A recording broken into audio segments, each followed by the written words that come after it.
Boa tarde, está no ar o RBV News edição tarde, que leva você, internauta, os principais fatos do dia em Mato Grosso do Sul, no Brasil e no mundo. O marido da professora Zilka Fernandes Marques, de 46 anos, assassinada na noite de segunda-feira em Campo Grande, se entregou à polícia hoje e confessou o crime.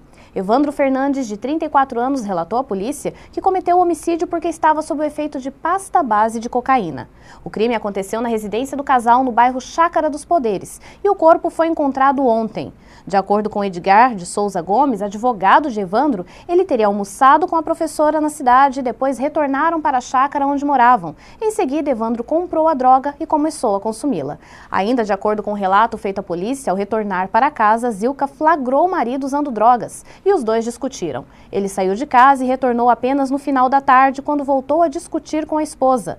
Na versão de Evandro, Zilka deu um empurrão nele e ele então pegou uma faca e deu um golpe na esposa. Conforme o advogado Evandro declarou que depois do primeiro golpe não se lembra de mais nada. Ao todo, Zilka recebeu 11 facadas. Segundo Edgar, nesta quinta-feira pela manhã, Evandro procurou a família, que chamou o advogado. Ele se apresentou na 30ª Delegacia de Polícia Civil e foi indiciado por homicídio doloso e, como não estava em situação de flagrante e nem há mandado de prisão contra ele, ele continua solto. O meio rural é o próprio empreendedorismo. A afirmação é do presidente do Conselho Deliberativo do Sebrae Nacional, Roberto Simões, que veio ao Estado acompanhar as ações desenvolvidas pelo Sebrae aqui de Mato Grosso do Sul, desenvolvendo iniciativas conjuntamente desde 2007. Sebrae, Senar e FamaSul levam capacitação e informação ao produtor rural em projetos como o Território da Reforma, Negócios Certo Rural, Mais Florestas, entre outros. Para comentar melhor essa parceria, eu converso agora com o diretor técnico do Sebrae MS, Tito Estanqueiro. Boa tarde, Tito. Boa tarde. Para iniciar, eu gostaria que você explicasse, por favor, quais são esses projetos ou os principais projetos desenvolvidos entre o Sebrae, FamaSul e Senar. São diversos projetos. Eu gostaria de destacar o Programa de Produção Agroecológica Integrada Sustentável. Nós hoje já temos em todo o Estado mais de 360 unidades. É um trabalho junto com a Fundação Banco do Brasil e com todos os parceiros, prefeituras municipais, Agraé, e que visa fomentar a produção de alimentos. Alimentos como alface, cenoura, couve, tomate, enfim, e que tem hoje, efetivamente, um grande mercado, haja visto que o Mato Grosso do Sul ainda é dependente da importação desse tipo de alimentos de outros estados. Conjuntamente com isso, a gente tem o Negócio Certo Rural, que é um programa que leva a gestão para o pequeno produtor, que a gente aplicou nesses produtores do país, que a gente denomina, porque muitas vezes o produtor até sabe plantar, sabe produzir, carece não só de fazer contas para ver se ele está ganhando com aquilo que ele está produzindo, mas também carece que a assistência técnica leve o que a gente chama de novas tecnologias, porque o país nada mais é do que uma tecnologia social que lhe permite realmente qualificado produzir alimentos para vender. O Sebrae tem uma preocupação muito grande, que é gestão, produção e mercado. E nesse intuito, a gente, no segundo momento após o Negócio Certo Rural, a gente tem um programa também conjuntamente com a FamaSul, Senar, que é o Mais Inovação. A gente tem hoje, efetivamente, algumas carências no Estado, que vai desde uma melhoria das pastagens, melhoria dos aspectos do nosso rebanho, por exemplo, para a produção leiteira, e não só isso, mas também a questão da qualificação desse profissional que faz produção de leite. Então, focado no Mais Inovação, a gente está levando o quê? Inovação e tecnologia para que esses produtores possam melhorar não só a qualidade do leite, mas também melhorar do ponto de vista do manejo, do pastoreio do gado e dos próprios animais, para que a gente consiga aumentar a produtividade. É um grande desafio que a gente tem. Além disso, também no Estado, conjuntamente com a Casa Rural, o Sebrae tem feito algumas ações do Mais Floresta, ok? O Mais Leite, o Pró-Ovinos, enfim. Há um grande alinhamento, e isso foi percebido pelo presidente do Conselho Deliberativo Nacional do Sebrae, o Dr. Roberto Simões, entre as duas casas, no sentido de que o público é o mesmo, não importa. Importa que, definido um problema, as instituições em conjunto levem a solução para que esse pequeno produtor possa não só se capacitar, se preparar para esses desafios de uma economia cada vez mais competitiva, mas também esse produtor possa ter um cenário de futuro. O que é que ele está produzindo hoje? O que é que ele precisa para diversificar a sua propriedade para que ele possa rentabilizar o mais possível? Então, são inúmeras ações que em conjunto a gente vem trabalhando. Agora, na sua avaliação, diretor, um Estado cuja agropecuária é a principal base da economia, a importância de investimentos em ações de capacitação para o setor? Isso é fundamental. Não se consegue alterar um estado de coisas se não se capacitar. Sobretudo porque a gente percebe cada vez mais, indo a campo, tanto com os pequenos produtores, que eles não evoluem porque eles não têm acesso a essa capacitação. Então é fundamental esse empenho, essa capacidade que a gente está tendo de mobilizar. Por quê? Porque o Senar, junto aos sindicatos rurais, pode mobilizar esses produtores. O SEBRAE, junto com o Senar, pode levar essas capacitações. Não só para ele melhorar, ok, o que ele já faz com alguma propriedade, mas para ele dar um salto. Porque a gente sabe que a grande demanda hoje do mercado mundial é alimentos. Então, nós temos terras férteis no Mato Grosso do Sul. Se a gente conseguir agregar esses valores, capacitando, preparando essas pessoas e trazendo mais parceiros, eu acho que é fundamental a Embrapa, pelo conhecimento que tem, para que se difundam novas tecnologias, para que esse produtor realmente dê o salto. A gente consiga multiplicar por 2, por 3, por 4, enfim, 10, 20 vezes a capacidade que eles têm de produzir. Com toda a certeza, a gente dará um salto muito grande do ponto de vista da produção de alimentos aqui no nosso estado. Não apenas milho, não apenas soja, mas vamos produzir todos os outros alimentos que fazem parte da nossa alimentação do dia a dia, que isso é fundamental. A princípio dá a impressão que o nosso mercado produtivo ele é muito fechado nessa questão da soja, do milho. Essa variedade, o senhor acredita na importância dela para o desenvolvimento do setor do agronegócio aqui em Mato Grosso do Sul? Acredito e sou daqueles que defende a necessidade de uma política estadual focada na produção de alimentos para o consumo humano, que não seja apenas batata, que não seja apenas cenoura, tomate, mas que a gente entre nas frutas, porque nós temos aptidão para produzir frutas no nosso estado.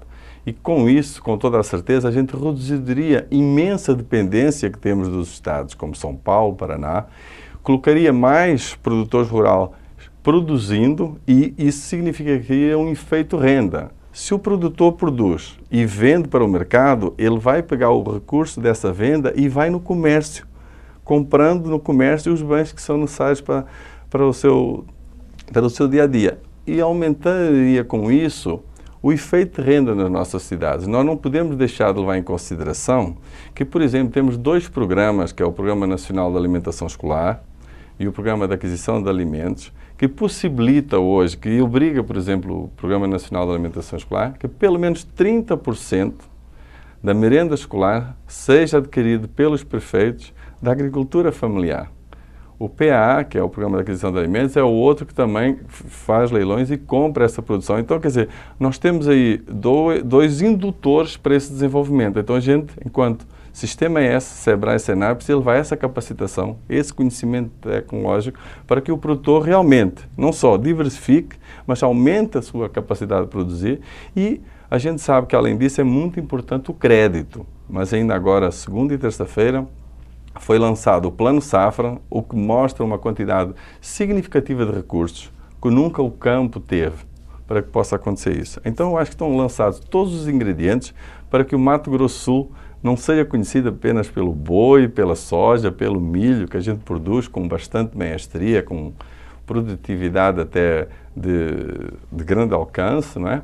Mas que a gente possa também nos outros alimentos compor a nossa cesta básica no nosso dia a dia, porque isso produzirá com toda a certeza um efeito de renda para os produtores e, quem sabe, no futuro a gente agregar pequenas agroindústrias para que não só a venda do alimento in natura, mas que a gente possa beneficiar, possa agregar valor a isso. Com toda a certeza a gente estaria dando um salto qualitativo do ponto de vista da produção agrícola no nosso estado. Certo, muito obrigada. Eu acabo de conversar com Tito Estanqueiro, ele que é diretor técnico do SEBRAE-MS. No próximo bloco você confere os principais fatos do mundo. Nós já voltamos. Dificuldades para se comunicar? Não ouve bem os sons? Agora chegou a oportunidade. Ganhe qualidade de vida com as promoções do Centro Auditivo Grambel. São aparelhos auditivos com parcelas a partir de 10 de 190. Temos telefones amplificados, aparelhos com frequência modulada para ouvir melhor a TV. Completa linha de modernos aparelhos digitais importados e assistência técnica para várias marcas. Fazemos teste domiciliar sem compromisso. Centro Auditivo Grambel. Atenção! Se você procura qualidade e tecnologia em alta definição, LEDs, mídia de alta definição, 3305-5040.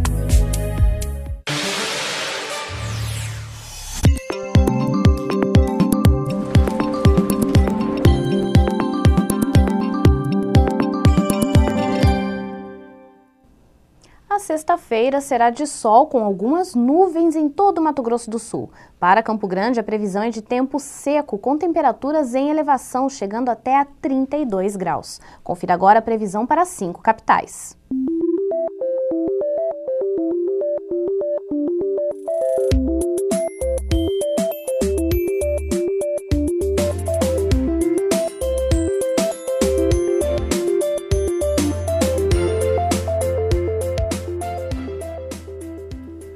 Vamos agora aos fatos nacionais. No Senado, um desafio em debate no encontro que reúne especialistas de casas legislativas de todo o Brasil. Não só disponibilizar informações atualizadas para o cidadão, mas também permitir que ele participe do processo legislativo. No encontro de tecnologia da informação no Interleges, o Senado apresentou o portal E-Cidadania. Ele permite a participação na atividade legislativa em qualquer computador conectado à internet. O portal foi desenvolvido com software livre e recebe, em média, 5.000 acessos por dia. Você abre uma possibilidade de participação direta. Você abre um caminho alternativo para que desejos da sociedade entrem no processo legislativo de uma forma organizada e coerente e que não perca vamos dizer assim, a representatividade que deve haver com qualquer pleito que venha da sociedade. No portal, o cidadão pode opinar sobre projetos de lei e outros temas de interesse da sociedade, sugerir debates nas comissões, acompanhar as votações na casa e elaborar uma nova proposta de legislação. Se ele conseguir um número expressivo de apoios, algo em torno de 10.000 para uma ideia legislativa, ou um número um pouco maior para um debate numa comissão, essa proposta então é levada para uma comissão principal, que dependendo do tema depois vai ser sugerida a uma comissão específica. Alterações no Código Penal estão entre as sugestões mais votadas. Os cidadãos também pedem que o desvio de dinheiro público seja considerado crime hediondo. Essas propostas já foram para a Comissão de Direitos Humanos e Legislação Participativa. No E-Cidadania também é possível fiscalizar os gastos do governo e do Senado. Muitos órgãos têm se antecipado a isso e divulgado na internet informações orçamentárias e também possibilidade até do cidadão participar de algumas decisões via internet. Isso é muito positivo. Ônibus mal conservados, crianças atrasadas ou que sequer chegam à escola porque o transporte quebrou durante o trajeto. Problemas como esses podem ser minimizados com um projeto aprovado pelo Senado. A proposta isenta a compra de veículos para transporte escolar do Imposto sobre Produtos Industrializados, o IPI. O projeto ainda precisa ser analisado na Câmara dos Deputados. 700 alunos estudam nessa escola na área rural de Brasília. A maioria precisa de transporte para chegar ao colégio. Algumas chácaras ficam a 50 quilômetros de distância. As casas são longe e depende desse único transporte para chegar até a escola. Quando não tem ônibus? Não tem como vir, ou tem que depender de outros ônibus terminarem de fazer suas linhas para chegar até aqui. O Ministério da Educação tem 2 programas de apoio ao transporte de estudantes nos estados e municípios. Mesmo assim, em muitos lugares do país, o transporte não funciona como deveria. No Distrito Federal, por exemplo, os ônibus são alugados e as empresas contratadas nem sempre cumprem o que foi definido na licitação. Por mais que eles sejam fiscalizados, no decorrer do processo eles vão se deteriorando e o dono da empresa que ganha o processo licitatório nem sempre cumpre as exigências de troca de pneus, de melhorias do estado físico dos ônibus. Quando é época de chuva, por baixo assim do ônibus, no assoalho, aquele tanto de lama que você fica impressionado. Você não consegue chegar com o pé limpo na escola. Frequentemente a gente faz aqui com os alunos, eles reclamam, né, de algum vidro quebrado, ou um buraco no assoalho, eles sempre reclamam de alguma coisa. Um projeto aprovado pelo Senado prevê facilidades para que estados, municípios e o Distrito Federal comprem os próprios ônibus escolares. A proposta, que ainda depende da análise dos deputados, prevê isenção de IPI na compra de veículos exclusivamente usados no transporte escolar. Para que as prefeituras e os estados tenham condições de comprar esse meio de transporte adequado para levar as suas crianças na escola, porque é um desestímulo a criança sair de casa em cima de um pau de arara improvisado. Vamos agora aos fatos regionais. Os policiais federais em greve se reuniram na tarde de hoje com o juiz federal Odilon de Oliveira para buscar apoio ao movimento da categoria. Na noite de ontem, eles fizeram uma vigília na porta da Superintendência da Polícia Federal, aqui na capital. A reunião aconteceu na terceira vara da Justiça Federal. O juiz Odilon de Oliveira expôs que não é a favor da greve, mas apoia a legalidade dos pleitos da categoria. O que está faltando é uma compreensão por parte do governo federal, no sentido de que a Polícia Federal é uma instituição indispensável para um Estado democrático. A Polícia Federal é uma polícia de Estado e assim deve ser tratada. A Polícia Federal ela não pode ser tratada como detalhe. A Polícia Federal é interessantíssima, principalmente em relação ao combate aos crimes transnacionais. As fronteiras brasileiras, que medem 16 mil quilômetros, elas estão totalmente sem policiamento federal. Não porque os agentes não queiram, mas porque não há estrutura e porque a quantidade de agentes delegados é muito pequena. Os policiais estão em greve há 17 dias. De acordo com o movimento grevista, não se trata apenas de reajuste salarial. Os policiais federais querem reestruturação da carreira e um diretor-geral que de fato represente a categoria.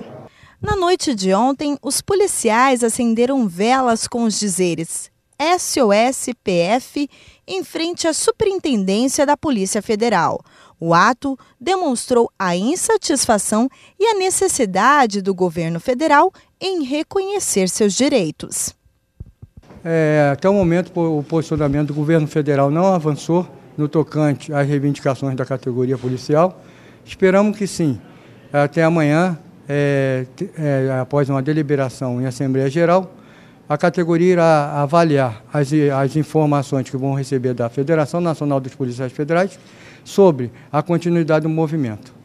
Enquanto isso, os policiais federais de Mato Grosso do Sul aguardam o resultado de uma reunião realizada hoje pela manhã no Ministério do Planejamento com o secretário das Relações do Trabalho, Sérgio Mendonça.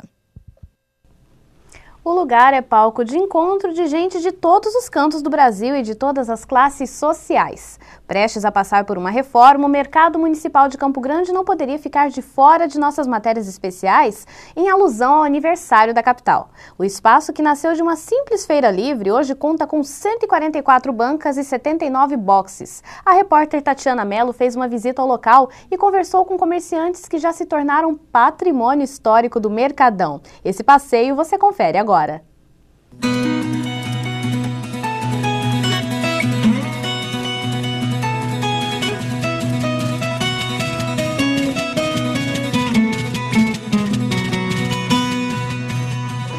Mercado Municipal Antônio Valente, ou simplesmente Mercadão, um dos principais símbolos de Campo Grande.